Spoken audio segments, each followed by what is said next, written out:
Hi hello ನಮಸ್ಕಾರ, welcome back to Bhagya Santosh YouTube channel. ಎಲ್ಲರೂ ಹೇಗಿದ್ದೀರಾ, ಚೆನ್ನಾಗಿದ್ದೀರಾ ಅಂತ ಅಂದ್ಕೊಳ್ತೀನಿ. ಆಲ್ರೆಡಿ ತಮ್ನೇಲನ್ನೇ ನೋಡಿ ನಿಮಗೆ ಗೊತ್ತಾಗಿರ್ಬೋದು ಒಂದು ಲೇಜಿ ಡೇ ಯಾವ ಥರ ಎಲ್ಲ ಇರುತ್ತೆ ಅಂತೇಳಿ. ಸಾಮಾನ್ಯವಾಗಿ ಸಮ್ಟೈಮ್ಸ್ ತುಂಬ ಆ್ಯಕ್ಟಿವ್ ಆಗಿರ್ತೀವಿ, ಸಮ್ಟೈಮ್ಸ್ ತುಂಬ ಲೇಜಿ ಅಂತ ಅನಿಸ್ತಾ ಇರುತ್ತಲ್ವ. ಯಾವಾಗಲೂ ಇದೇ ಕೆಲಸ ಮಾಡಬೇಕು, ಅಡುಗೆ ಕೆಲಸನೇ ಮಾಡ್ತಾ ಇರಬೇಕು, ಬೋರ್ ಅಂತೆಲ್ಲ ಅನಿಸ್ತಾ ಇರುತ್ತೆ ಅಲ್ವಾ.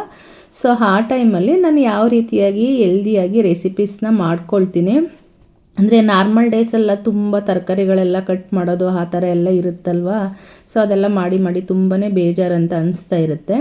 ಹಾಗಾಗಿ ನಾನು ಯಾವತ್ತಾದ್ರೂ ಬೇಜಾರಾಗ್ತಾಯಿದೆ ಅಡುಗೆ ಎಲ್ಲ ಮಾಡೋದಕ್ಕೆ, ಒಂಥರ ಫೀಲ್ ಬೋರ್ ಅಂತ ಏನಾರು ಅನಿಸ್ತಾ ಇದೆ, ಲೇಜಿ ಅಂತ ಏನಾರು ಅನಿಸ್ತಾ ಇದೆ ಅಂತ ಹೇಳಿದ್ರೆ ಯಾವ ರೀತಿಯಾಗಿ ರೆಸಿಪೀಸ್ನ ಚಾಯ್ಸ್ ಮಾಡ್ಕೊಳ್ತೀನಿ ಅನ್ನೋದನ್ನು ಇವತ್ತು ನಿಮ್ಮ ಜೊತೆ ನಾನು ಶೇರ್ ಮಾಡ್ಕೊಳ್ತಾ ಇದ್ದೀನಿ.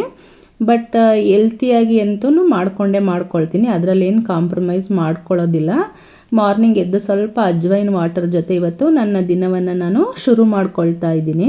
ಲೇಜಿ ಡೇ ಅಂತಿದ್ದಾಗ ಏನು ಮಾಡಿಬಿಡ್ತೀವಿ, ಔಟ್ಸೈಡ್ ಫುಡ್ ಎಲ್ಲ ತರಿಸ್ಕೊಂಡು ತಿಂತಕ್ಕಂಥದ್ದು, ಆ ರೀತಿ ಎಲ್ಲ ಮಾಡೋದಕ್ಕೆ ಶುರು ಮಾಡಿಬಿಡ್ತೀವಲ್ವ. ಸೊ ಹಾಗಾಗಿ ನಾನು ಲೇಜಿ ಡೇ ಆದರೆ ಬೇರೆ ವರ್ಕ್ಗಳೆಲ್ಲ ಜಾಸ್ತಿ ಮನೆ ಕೆಲಸಗಳೆಲ್ಲ ಮಾಡೋದಕ್ಕೆ ಹೋಗೋದಿಲ್ಲ, ಬಟ್ ಫುಡ್ಗಂತೂ ಪ್ರಿಫರೆನ್ಸನ್ನು ಕೊಡ್ತೀನಿ. ಇಲ್ಲಿ ಮಾರ್ನಿಂಗ್ ಎದ್ಬಿಟ್ಟು ಉಪ್ಪಿಟ್ಟನ್ನು ಮಾಡ್ಕೊಳ್ತಾ ಇದ್ದೀನಿ.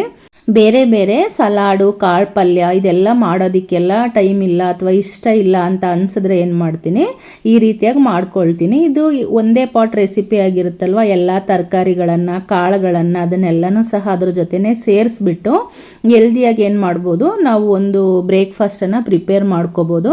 ಹಾಗಾಗಿ ವೆಯ್ಟ್ ಲಾಸ್ ಜರ್ನಿಯಲ್ಲಿ ಸಾಮಾನ್ಯವಾಗಿ ಜಾಸ್ತಿ ಏನು ಮಾಡಿದರೆ ಉಪ್ಪಿಟ್ಟನ್ನೇ ಮಾಡ್ಕೊಳ್ತಾ ಇರ್ತಾರಲ್ವ. ಹಾಗಾಗಿ ಉಪ್ಪಿಟ್ಟನ್ನು ಸಹ ಸಮ್ಟೈಮ್ಸ್ ಮಾಡ್ಕೊಳ್ತಾ ಇರ್ತೀನಿ. ಬಟ್ ನಾರ್ಮಲಾಗೆ ಉಪ್ಪಿಟ್ಟನ್ನು ಮಾಡ್ಕೊಳ್ಳೋದಕ್ಕೆ ಹೋಗೋದಿಲ್ಲ, ತರಕಾರಿಗಳನ್ನ ಜಾಸ್ತಿ ಸೇರಿಸ್ಕೊಳ್ತೀನಿ.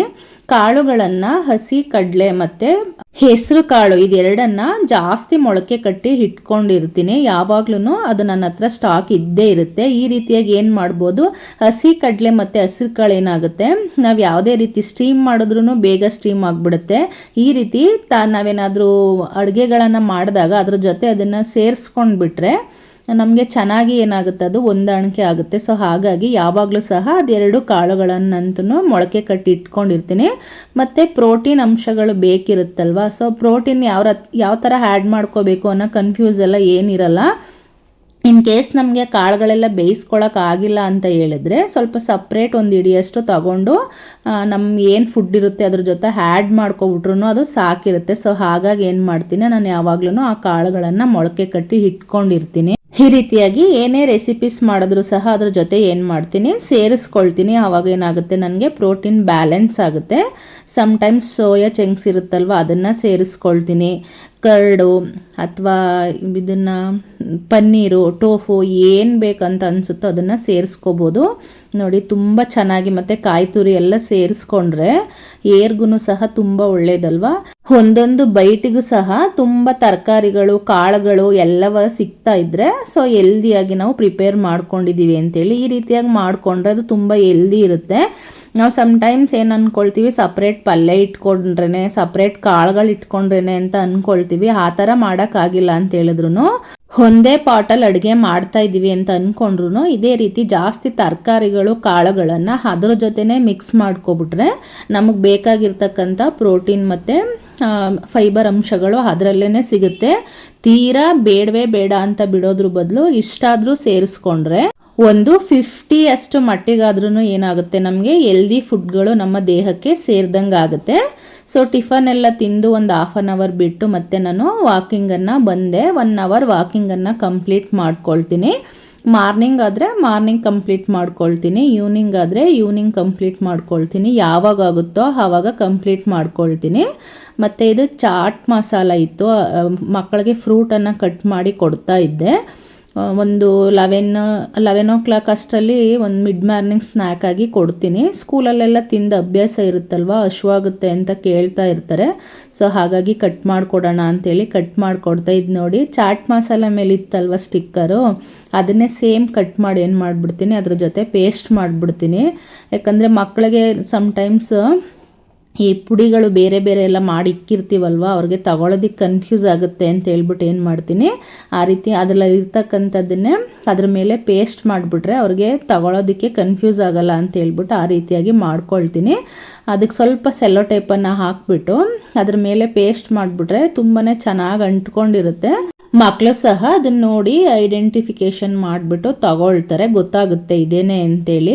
ಇಲ್ಲ ಅಂತೇಳಿದ್ರೆ ಬೇರೆ ಬೇರೆ ಮಸಾಲೆಗಳೆಲ್ಲ ಇರುತ್ತಲ್ಲ ಅದನ್ನೆಲ್ಲನೂ ಸಹ ಯೂಸ್ ಮಾಡಿಬಿಡ್ತಾರೆ, ಗೊತ್ತಾಗಲ್ಲ ಅಂಥೇಳಿ ಈ ರೀತಿಯಾಗಿ ಮಾಡಿ ಇಟ್ಟಿರ್ತೀನಿ. ಹಣ್ಣಿತ್ತು ಕಟ್ ಮಾಡಿ ಕೊಡೋಣ ಅಂಥೇಳಿ, ಕಟ್ ಮಾಡಿ ಕೊಟ್ಟಿಲ್ಲ ಅಂದರೆ ತಿನ್ನೋದಕ್ಕೆ ಆಗೋದಿಲ್ಲ ಅಲ್ಲ, ಸೊ ಹಾಗಾಗಿ ಕಟ್ ಮಾಡಿ ಕೊಡೋಣ ಅಂಥೇಳಿ ಕಟ್ ಮಾಡಿ ಕೊಡ್ತಾ ಇದ್ದೆ. ಯಾವುದೇ ಥರ ಹಣ್ಣುಗಳಿದ್ರು ಅಷ್ಟೇ. ಇವಾಗ ನಾನು ಊಟದ ಜೊತೆ ಏನಾದರೂ ಮಾರ್ನಿಂಗ್ ಬ್ರೇಕ್ಫಾಸ್ಟ್ ಜೊತೆ ತಗೊಂಡಿದ್ರೆ ಅದನ್ನು ತಿನ್ನೋದಿಲ್ಲ, ಮತ್ತು ತಗೊಂಡಿಲ್ಲ ಅಂತ ಹೇಳಿದ್ರೆ ಈ ರೀತಿಯಾಗಿ ಒಂದು 11 ಅಷ್ಟರಲ್ಲಿ ತಿಂತೀನಿ. ಕೆಲವರು ಬ್ರೇಕ್ಫಾಸ್ಟ್ ಜೊತೆ ಎಲ್ಲ ಊಟದ ಜೊತೆ ಎಲ್ಲ ಹಣ್ಣುಗಳನ್ನು ತಿನ್ನಬಾರ್ದು ಅಂತ ಹೇಳ್ತಾರಲ್ವ, ಈಗ ಫಸ್ಟ್ ಟೈಮ್ ಮುಂಚೆನೇ ತಿನ್ಕೊಂಡಿರ್ಬೇಕಂತೇಳಿ. ಆ ರೀತಿ ಬೇಕಾದ್ರೂ ನಿಮಗೆ ಯಾವ ಥರ ಅನಿಸುತ್ತೋ, ಬಾಡಿಗೆ ಯಾವ ಥರ ಸೆಟ್ ಆಗುತ್ತೋ ಆ ರೀತಿ ತೊಗೋಬೋದು. ನಾನು ಮಾರ್ನಿಂಗ್ ಅದ್ರ ಜೊತೆ ತುಂಬ ತರಕಾರಿಗಳು ಕಾಳೆಲ್ಲ ಯೂಸ್ ಮಾಡ್ಕೊಂಡಿದ್ದೆ ಅಲ್ಲ, ಹಾಗಾಗಿ ಹಣ್ಣನ್ನೇನು ತಿಂದಿರಲಿಲ್ಲ. ಬಟ್ ಇವಾಗ ಸ್ವಲ್ಪ ಮತ್ತು ಊಟ ಕಡಿಮೆ ತಿಂದಿರ್ತೀವಲ್ವ, ಹಶ್ವಾಗ್ತಕ್ಕಂಥದ್ದು ಇದ್ದೇ ಇರುತ್ತೆ. ಹಶ್ವಾದಂಥ ಟೈಮಲ್ಲಿ ಸಿಕ್ಕಿದ್ದೆಲ್ಲ ಏನೇನೋ ತಿನ್ನೋ ಬದಲು ಈ ರೀತಿ ಏನು ಮಾಡ್ಬೋದು, ಹಣ್ಣುಗಳನ್ನು ನಾವು ಸೇರಿಸ್ಕೋಬೋದು. ವೆಯ್ಟ್ ಲಾಸ್ ಅಂತಕ್ಕಂಥದ್ದು ಒಂದೇ ಟೈಮಲ್ಲೆಲ್ಲ ಆಗೋದಿಲ್ಲ. ಹೆಲ್ದಿ ಲೈಫ್ ಸ್ಟೈಲಲ್ಲಿ ಅಂದರೆ ಒಂದು ಸ್ವಲ್ಪ ದಿನ, ಒಂದು ತಿಂಗಳಷ್ಟು ಅಥವಾ 1-2 ತಿಂಗಳಷ್ಟು ಒಂದೇ ಟೈಮಲ್ಲಿ ನಾವು ಎಲ್ಲನೂ ಸೆಟ್ ಮಾಡ್ಕೊಳ್ಳೋದಕ್ಕಾಗೋದಿಲ್ಲ. ಸ್ವಲ್ಪ ಸ್ವಲ್ಪ ಅಭ್ಯಾಸ ಮಾಡ್ಕೊಳ್ತಾ ಇದ್ದರೆ ಅದೇನೇ ಸೆಟ್ ಆಗ್ತಾನೆ ಹೋಗುತ್ತೆ. ಯಾವ ರೀತಿ ಅಂತೇಳಿ ಆ ರೀತಿಯಾಗಿ ಸೆಟ್ ಮಾಡ್ಕೊಳ್ತಾ ಹೋದರೆ ತಾನೇ ಏನಾಗುತ್ತೆ, ಒಂದು ಹೆಲ್ದಿ ಲೈಫ್ ಸ್ಟೈಲ್ಗೆ ಬಂದುಬಿಡುತ್ತೆ. ತುಂಬ ಓವರ್ ವೆಯ್ಟ್ ಎಲ್ಲ ಆಗೋದಿಲ್ಲ. ಒನ್ ಟೈಮ್ ಏನಾದ್ರೂ ಸಣ್ಣ ಆಗ್ತಾಯಿದ್ದೀವಿ ಅಂತ ನಿಮಗೆ ಗೊತ್ತಾದರೆ ನಿಮಗೆ ಫುಡ್ ಮೇಲೆ ಕಂಟ್ರೋಲ್ ಬಂದುಬಿಡುತ್ತೆ. ಮಧ್ಯಾಹ್ನಕ್ಕೆ ಓಟ್ಸ್ ಮಾಡ್ಕೊಳ್ಳೋಣ ಅಂತ ಹೇಳ್ಬಿಟ್ಟು ಇಲ್ಲಿ ಸಬ್ಜಾ ಮತ್ತು ಬ್ಲ್ಯಾಕ್ ಗ್ರೇಪ್ಸ್ ಇತ್ತು, ಎರಡನ್ನೂ ಸಹ ಇವಾಗಲೇ ನೆನೆಸಿ ಇಡ್ತಾ ಇದ್ದೀನಿ. ಚಿಯಾ ಸೀಡ್ಸ್ ಆದರೆ ಒಂದು ಸ್ವಲ್ಪ ಜಾಸ್ತಿ ನೆನೆಸ್ಬೇಕಿರುತ್ತೆ. ಚಿಯಾ ಸಬ್ಜಾ ಯಾವುದಿರುತ್ತೋ ಅದನ್ನು ತೊಗೋಬೋದು. ಮತ್ತು ಬ್ಲ್ಯಾಕ್ ಗ್ರೇಪ್ಸ್ ಇರುತ್ತಲ್ಲ, ಇದನ್ನು ನೆನೆಸಿಲ್ಲ ಅಂತೇಳಿದ್ರೆ ತಿನ್ನುವಾಗ ಹಲ್ಲಿಗೆಲ್ಲ ಅಂಟ್ಕೊಳ್ತಾ ಇರುತ್ತೆ, ಹಾಗಾಗಿ ಅದನ್ನು ನೆನೆಸಿ ಇಡ್ತಾ ಇದ್ದೀನಿ. ಇವತ್ತು ಓಟ್ಸ್ ಪಾರಿಡ್ಜ್ ಮಾಡೋಣ ಅಂತ ಅಂದ್ಕೊಂಡಿದ್ದೆ. ಮಿಲ್ಕನ್ನು ಯೂಸ್ ಮಾಡ್ಕೊಂಡು ಮಾಡ್ತಾಯಿದ್ದೀನಿ. ಬೇಕಂತೇಳಿದ್ರೆ ಮಿಲ್ಕನ್ನು ಹಾಕೋಬೋದು, ಇಲ್ಲ ಅಂತೇಳಿದ್ರೆ ನಾರ್ಮಲಾಗಿ ನಾವೇನು ಮಾಡ್ಬೋದು, ನೀರನ್ನು ಯೂಸ್ ಮಾಡಿಕೊಂಡು ಸಹ ಮಾಡ್ಬೋದು. ಓಟ್ಸಲ್ಲಿ ತುಂಬ ರೀತಿಯಾದಂಥ ರೆಸಿಪೀಸ್ನ ಮಾಡ್ಕೋಬೋದು, ದೋಸೆ ಅದೆಲ್ಲನೂ ಸಹ ಮಾಡ್ಕೋಬೋದು. ನಾನು ಹೇಳಿದ್ನಲ್ಲ ಲೇಜಿ ಅಂತ ಅನಿಸುತ್ತಲ್ಲ, ಅವಾಗ ಒಂದು 5 ಮಿನಿಟ್ಸ್ಗೆ ರೆಡಿ ಆಗೋಂಥದ್ದು. ಬಟ್ ಹೆಲ್ದಿಯಾಗಿ ರೆಡಿ ಆಗೋಂಥದ್ದು ನೋಡಿದ್ರೆ ಈ ರೀತಿ ರೆಸಿಪಿಗಳನ್ನೇ ತಗೋಬೇಕು ಅಷ್ಟೇ. ಮಾರ್ನಿಂಗ್ ಮಾಡಿದ್ದು ಅಷ್ಟೇ, ಉಪ್ಪಿಟ್ಟು ಬೇಗನೂ ರೆಡಿ ಆಗುತ್ತೆ. ಬಟ್ ತರಕಾರಿಗಳು ಕಾಳುಗಳೆಲ್ಲ ಹಾಕ್ಕೊಂಡಿರೋದ್ರಿಂದ ಹೆಲ್ದಿಯಾಗಿ ಸಹ ಅದನ್ನು ರೆಡಿ ಆಗುತ್ತೆ. ಇದು ಅಷ್ಟೇ, ಒಂದು 5 ನಿಮಿಷ, ಒಂದು 2 ಸ್ಪೂನಷ್ಟು ಇಲ್ಲಿ ನಾನು ಓಟ್ಸನ್ನು ತಗೊಂಡು ಚೆನ್ನಾಗಿ ಹುರ್ಕೊಳ್ತಾ ಇದ್ದೀನಿ. ಗಮ್ಮಂತ ಸ್ಮೆಲ್ ಬರುತ್ತೆ, ಆ ಥರ ಸ್ಮೆಲ್ ಬರೋ ತನಕ ಹುರ್ಕೋಬೇಕು. ಹುರಿದ್ಬಿಟ್ಟು ಅದ್ರ ಜೊತೆ ಸ್ವಲ್ಪ ನೀರನ್ನು ಸೇರಿಸಿ, ಹಾಗೆ ಹಾಲನ್ನು ಸ್ವಲ್ಪ ಸೇರಿಸ್ಕೊಳ್ತಾ ಇದ್ದೀನಿ ಅಷ್ಟೇ. ಸೇರಿಸ್ಬಿಟ್ಟು ಕಂಟ್ರೋಲ್ ಮಾಡ್ತೀನಿ ಅಂತ ಹೇಳ್ಬಿಟ್ಟು ಹಾಲು ತಿಂದೇ ಇರ್ತಕ್ಕಂಥದ್ದು, ಮೊಸರು ತಿಂದೇ ಇರ್ತಕ್ಕಂಥದ್ದು ಪ್ರತಿಯೊಂದನ್ನು ಸಹ ಕಂಟ್ರೋಲ್ ಮಾಡಿಬಿಟ್ರೆ ದೇಹಕ್ಕೆ ಬೇಕಿರ್ತಕ್ಕಂತಹ ಕೆಲವೊಂದು ಅಂಶಗಳು ನಮಗೆ ಸಿಗೋದೇ ಇಲ್ಲ. ಹಾಗಾಗಿ ಏನು ಮಾಡಬೇಕು, ಅತಿಯಾದರೆ ಅಮೃತನೂ ವಿಷ ಅಂತೇಳಿ ಎಲ್ಲನೂ ಸ್ವಲ್ಪನೇ ಸೇರಿಸ್ಕೊಂಡ್ರೆ ಸಾಕಾಗುತ್ತೆ. ಇದು ರೆಡಿಯಾಗಿದೆ. ಬೆಂದಮೇಲೆ ತಣ್ಣಗಾಗೋದಕ್ಕೆ ಬಿಟ್ಬಿಟ್ಟು ಇವಾಗ ನಾನು ಇದನ್ನು ಬೌಲನ್ನು ರೆಡಿ ಮಾಡ್ಕೊಳ್ತಾ ಇದ್ದೀನಿ. ಇಷ್ಟಪಟ್ಟಿದ್ದೆಲ್ಲನೂ ಸಹ ತಿಂತಾನೆ ಹೋಗಬೇಕು, ಯಾವುದನ್ನು ಸಹ ಕಂಟ್ರೋಲ್ ಮಾಡಬಾರ್ದು. ನಾನು ಹೇಳಿದ್ನಲ್ಲ, ಒನ್ ಟೈಮ್ ನಿಮಗೆ ಆ ಫುಡ್ ಮೇಲೆ ಕಂಟ್ರೋಲ್ ಬಂದರೆ ಅಥವಾ ಇದೆಲ್ಲ ತಿಂದರೆ ಈ ರೀತಿಯಾಗಿ ಆಗುತ್ತೆ ಅನ್ನೋದು ಗೊತ್ತಾಗ್ಬಿಟ್ರೆ ಇದೆಲ್ಲ ಟ್ರೈ ಮಾಡ್ತಾ ಹೋಗ್ತಾ ಇದ್ದರೆ ಗೊತ್ತಾಗುತ್ತೆ. ಒನ್ ಟೈಮ್ ನಿಮಗೆ ಗೊತ್ತಾಗ್ತಾ ಹೋದರೆ ಮತ್ತೆ ನೀವೇ ಇಷ್ಟಪಟ್ಟದನ್ನೆಲ್ಲ ತಿನ್ನೋದಕ್ಕೆ ಹೋಗೋದಿಲ್ಲ. ಗ್ರೇಪ್ಸ್ ಎಲ್ಲ ಏನು ಸದ್ಯಕ್ಕೆ ಸೀಸನಲ್ ಫ್ರೂಟ್ಸ್ ಎಲ್ಲ ಏನಲ್ಲ, ಬಟ್ ಸಿಕ್ಕಿತ್ತು ಅಂತ ಹೇಳ್ಬಿಟ್ಟು ಪರಿಣಿತಿ ಏನಾದ್ರೂ ನೋಡಿದ್ರೆ ಈ ಥರ ಎಲ್ಲ ಬೇಕಂತ ಹಠ ಮಾಡ್ತಾನೆ ಹೊರಗಡೆ. ಸೊ ಹಾಗಾಗಿ ಸ್ವಲ್ಪ ತಗೊಂಡು ಬಂದಿದ್ವಿ, ಹೇಗೂ ಇತ್ತಲ್ವಾ ಅಂತೇಳಿ ನಾನು ಅದನ್ನು ಪ್ರಿಪೇರ್ ಮಾಡ್ಕೊಳ್ತಾ ಇದ್ದೀನಿ. ಒಂದು ಆ್ಯಪಲನ್ನು ಸೇರಿಸ್ಕೊಂಡಿದ್ದೀನಿ, ಹಾಗೆಯೇ ಬಾಳೆಹಣ್ಣನ್ನು ಸೇರಿಸ್ಕೊಂಡಿದ್ದೀನಿ. ಆಲ್ರೆಡಿ ನೆನೆಸಿಟ್ಕೊಂಡಿದ್ದಂಥ ಗ್ರೇಪ್ಸು ಮತ್ತು ಸಬ್ಜಾ ಎರಡನ್ನೂ ಇಲ್ಲಿ ಮಿಕ್ಸ್ ಮಾಡ್ಕೊಳ್ತಾ ಇದ್ದೀನಿ. ಸ್ವಲ್ಪ ಓಟ್ಸ್ ಮ್ಯೂಸ್ಲಿ ಇತ್ತು, ಅದನ್ನು ಸಹ ನಾನಿಲ್ಲಿ ಸೇರಿಸ್ಕೊಳ್ತಾ ಇದ್ದೀನಿ. ಎಲ್ಲನೂ ಚೆನ್ನಾಗಿ ಮಿಕ್ಸ್ ಮಾಡಿಕೊಂಡ್ರೆ, ಮತ್ತು ಇದಕ್ಕೆ ಯಾವುದೇ ರೀತಿಯಾದಂಥ ಸ್ವೀಟನ್ನು ನಾನು ಆ್ಯಡ್ ಮಾಡ್ಕೊಳ್ಳೋಕೆ ಹೋಗಿಲ್ಲ. ಎಲ್ಲ ಫ್ರೂಟ್ಸು ಸಹ ಸ್ವೀಟ್ ಇರ್ತಕ್ಕಂಥದ್ದೇ ಅಲ್ವಾ. ನಾನು ಸಾಮಾನ್ಯವಾಗಿ ಸ್ವೀಟ್ ಏನಾದರೂ ಇದರಲ್ಲಿ ಸ್ವೀಟ್ ಇಲ್ಲ, ಸ್ವೀಟ್ ಅವಶ್ಯಕತೆ ಇದೆ ಅಂತ ಹೇಳಿದ್ರೆ ಜಾಸ್ತಿ ಈ ಗ್ರೇಪ್ಸ್ಗಳನ್ನು ನೆನೆಸ್ಕೊಂಡಿರ್ತೀನಿ, ಇಲ್ಲ ಅಂತ ಹೇಳಿದ್ರೆ ಖರ್ಜೂರನ ನೆನೆಸ್ಕೊಂಡಿರ್ತೀನಿ, ಇಲ್ಲ ಅಂತ ಹೇಳಿದ್ರೆ ಅಂಜೂರ ನೆನೆಸ್ಕೊಂಡಿರ್ತೀನಿ. ಅದೆಲ್ಲ ತುಂಬ ಸ್ವೀಟ್ ಅಂತ ಅನಿಸುತ್ತೆ, ಅದ್ರ ಜೊತೆ ಹಾಕ್ಬಿಟ್ರೆ ಸ್ವೀಟ್ ಬ್ಯಾಲೆನ್ಸ್ ಆಗಿಬಿಡುತ್ತೆ. ಈ ರೀತಿ ಟೈಮ್ ಏನಾದರೂ ಈ ಥರ ಮಾಡ್ಕೊಂಡು ತಿನ್ನಬೇಕು, ಫ್ರೂಟ್ಸ್ ಎಲ್ಲ ಇದೆ ಅಂತ ಅನಿಸಿದ್ರೆ ಈ ರೀತಿಯಾಗಿ ಮಾಡ್ಕೊಂಡು ತಿಂತೀನಿ. ಏನು ಫ್ರೂಟ್ಸ್ ಇಲ್ಲ, ಇವಾಗ ಒಂದೇ ಒಂದು ಬಾಳೆಹಣ್ಣಿತ್ತು, ಆ್ಯಪಲ್ ಇತ್ತು ಅಂತ ಏನಾದರೂ ಇದ್ದರೆ ಜಸ್ಟ್ 1-2 ಟೇಬಲ್ ಸ್ಪೂನಷ್ಟು ಓಟ್ಸ್ ಹಾಕ್ಬಿಟ್ಟು ಆ್ಯಪಲ್ ಹಾಕ್ಬಿಟ್ಟು ಸ್ಮೂತಿಯನ್ನು ಮಾಡ್ಕೊಳ್ತೀನಿ. ನಾನು ಯಾವ ರೀತಿ ಇಂಗ್ರೀಡಿಯೆಂಟ್ಸ್ ಇದೆ ಅನ್ನೋದನ್ನು ನೋಡ್ಕೊಳ್ತೀನಿ, ಅದ್ರ ಮೇಲೆ ಏನು ಮಾಡ್ತೀನಿ ಪ್ಲ್ಯಾನನ್ನು ಮಾಡ್ಕೊಳ್ತೀನಿ. ಇದಂತೂ ತುಂಬಾ ಚೆನ್ನಾಗಿರುತ್ತೆ ಮತ್ತು ತುಂಬಾ ಫಿಲ್ಲಿಂಗ್ ಆಗಿರುತ್ತೆ ಹೊಟ್ಟೆ. ಸಂಜೆ ತನಕನೂ ಹೊಟ್ಟೆನೇ ಹಶ್ವಾಗಲ್ಲ ಈ ರೀತಿಯಾಗಿ ತಿಂದರೆ. ಸೊ ಹಾಗಾಗಿ ಏನು ಮಾಡ್ತೀನಿ, ಈ ಥರವಾಗಿ ತಗೊಳ್ತೀನಿ. ತುಂಬ ಟೇಸ್ಟಿಯಾಗಿತ್ತು, ಟ್ರೈ ಮಾಡ್ಬೋದು ಒಂದು ಟೈಮು. ಮತ್ತು ಯಾವಾಗಲಾದ್ರೂ ಸಹ ಇವಾಗ ಸ್ವೀಟ್ಸನ್ನು ತಿನ್ನಬೇಕಂತೆಲ್ಲ ಅನಿಸುತ್ತಲ್ಲ, ಜಾಸ್ತಿ ಈ ರೀತಿ ಚಿಕ್ಕಿಗಳನ್ನು ತಂದು ಇಟ್ಕೊಂಡಿರ್ತೀನಿ. ಯಾವಾಗಲೂ ನಾರ್ಮಲ್ ಚಿಕ್ಕಿಗಿಂತನೂ ಈ ರೀತಿಯಾಗಿ ಏನು ಮಾಡ್ಬೋದು, ಡ್ರೈ ಫ್ರೂಟ್ಸ್ಗಳೆಲ್ಲ ಸೀಡ್ಸ್ಗಳೆಲ್ಲ ಆ್ಯಡ್ ಮಾಡಿರ್ತಕ್ಕಂಥ ಚಿಕ್ಕಿಗಳು ಇವಾಗ ಸಿಗುತ್ತೆ. ಈ ರೀತಿಯಾಗಿ ತಂದು ಇಟ್ಕೊಂಡ್ರೆ ನಮಗೆ ಯಾವಾಗಲೂ ತುಂಬ ಸ್ವೀಟ್ ತಿನ್ನಬೇಕಂತೆಲ್ಲ ಅನಿಸ್ತಾ ಇರುತ್ತಲ್ಲ, ಆ ಟೈಮಲ್ಲಿ ಏನು ಮಾಡ್ಬೋದು, ಈವ್ನಿಂಗ್ ಸ್ನ್ಯಾಕ್ಸ್ ಆಗಿ, ಇವಾಗ ಈವ್ನಿಂಗ್ ಸ್ನ್ಯಾಕ್ಸ್ ಏನು ಪ್ರಿಪೇರ್ ಮಾಡ್ಕೊಳ್ಳೋದಕ್ಕೆ ಇಷ್ಟ ಆಗಲ್ಲ ಅಂತ ಹೇಳಿದ್ರೆ ಈ ರೀತಿಯಾಗಿ ನಾವೇನು ಮಾಡ್ಬೋದು, ಯೂಸ್ ಮಾಡ್ಕೋಬೋದು. ಇದೆಲ್ಲ ಬಂದ್ಬಿಟ್ಟು ಬರೀ ಸೀಡ್ಸ್ಗಳಷ್ಟೇ ಹಾಕಿರ್ತಕ್ಕಂಥದ್ದು. ಈ ಥರದ್ದು ಬೇಕಂದ್ರೂ ಸಿಗುತ್ತೆ, ಇಲ್ಲ ಅಂತೇಳಿದ್ರೆ ಈ ರೀತಿ ಡ್ರೈ ಫ್ರೂಟ್ಸ್ ಹಾಕಿರ್ತಕ್ಕಂಥದ್ದು ಸಹ ಸಿಗುತ್ತೆ. ಸೊ ಆ ಥರದ್ದು ಬೇಕಂದ್ರೂ ಏನು ಮಾಡ್ಬೋದು, ತಗೋಬೋದು. ವಿಡಿಯೋ ಮಾಡುವಾಗ ಸ್ವಲ್ಪ ಸರಿಯಾಗಿ ಮಾಡ್ಕೊಂಡಿಲ್ಲ, ಅದೆಲ್ಲ ಅದ್ರ ಮೇಲೆ ಇತ್ತಲ್ವ ಜ್ಞಾನ, ಹಂಗಾಗಿ ವಿಡಿಯೋನ ಮಾಡ್ಕೊಂಡಿಲ್ಲ ಸರಿಯಾಗಿ.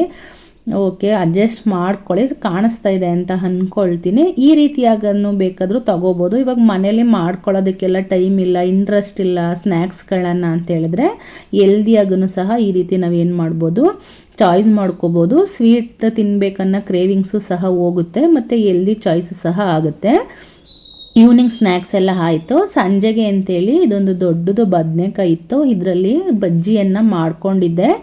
ತುಂಬಾ ಚೆನ್ನಾಗಿರುತ್ತೆ, ಅದರಲ್ಲೂ ಈ ವೆದರ್ಗಂತೂ ತುಂಬ ಸೂಪರಾಗಿರುತ್ತೆ, ಟೇಸ್ಟ್ ಬೇರೆ ಲೆವೆಲ್ಗಿರುತ್ತೆ ಇದು. ನಾನು ಒಂದು ಬದನೆಕಾಯಿಯನ್ನು ಇಲ್ಲಿ ಕಟ್ ಮಾಡಿ ಅದನ್ನು ಬೇಯಿಸ್ಕೊಂಡಿದ್ದೀನಿ, ಕಟ್ ಮಾಡಿ ಅಲ್ಲ, ಅದನ್ನು ಬೇಯಿಸ್ಕೊಂಡಿದ್ದೀನಿ. ಜಸ್ಟ್ ಇಲ್ಲಿ ಸ್ವಲ್ಪ ಹುಣಸೆ ಹಣ್ಣನ್ನು ಕಿವುಚಿ ಇಟ್ಕೊಂಡಿದ್ದೀನಿ, ಅದ್ರ ಜೊತೆ ಸ್ವಲ್ಪ ಕೊತ್ತಂಬರಿ ಸೊಪ್ಪು, ಈರುಳ್ಳಿ. ನಾನು ಹೇಳಿದ್ನಲ್ಲ ಲೇಝಿ ಡೇಗೆ ತುಂಬ ಟೇಸ್ಟಿಯಾಗೂ ಸಹ ಇರುತ್ತೆ ಇದು, ಸೂಪರಾಗಿರುತ್ತೆ. ಇವಾಗ ಸ್ವಲ್ಪ ಚಳಿ ಅಂತ ಅನಿಸ್ತಾ ಇರುತ್ತೆ, ಮಳೆಯೆಲ್ಲ ಬರ್ತಾ ಇರುತ್ತಲ್ಲ, ಈ ಟೈಮ್ಗೆ ಬಿಸಿ ಬಿಸಿ ಅನ್ನ ತುಪ್ಪ ಇದೆಲ್ಲ ಹಾಕ್ಕೊಂಡು ತಿನ್ನೋದಕ್ಕೆ ಇದ್ರ ಜೊತೆ ತುಂಬಾ ಚೆನ್ನಾಗಿರುತ್ತೆ. ಸೊ ಹಾಗಾಗಿ ಒಂದು ಟೈಮ್ ಟ್ರೈ ಮಾಡಿ ನೋಡಿ.